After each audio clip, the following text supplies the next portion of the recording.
Se anche voi avete qualcuno che non ama il cavolfiore, fate queste polpette. Cambieranno decisamente idea. Facili, gustose, estremamente filanti. Una tira l'altra. Tagliamo il broccolo a cima. Caliamo il broccolo.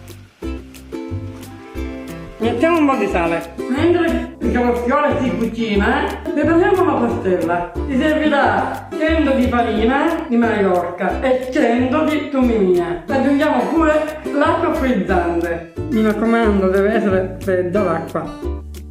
Mescoliamo bene il composto. Potete vedere la consistenza, deve essere così. Adesso la portiamo in frigo. Il nostro cavolfiore è cotto e lo scoliamo bene. Ora lo schiacciamo.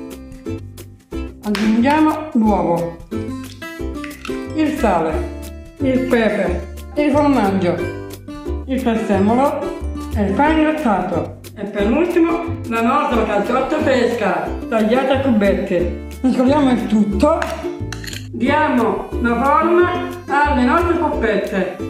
Li mettiamo nella pastella fredda e poi nel pane grattato e li posiamo in un vassoio. Mettiamo l'olio, un mandolino abbondante. L'olio è già caldo, mettiamo le nostre polpette. Le nostre polpette devono essere dorate. Sono già dorate, usciamo dall'olio. Polpette di cavolfiore alla siciliana. Croccante fuori, morbidi, filanti dentro. Non sai cosa ti perdi? Da provare subito! Trovate i nostri prodotti sul sito siciliansoledaleshop.com. Seguiteci sui nostri social. Avete un like, un commento, condividete e sfolliciate. Ciao!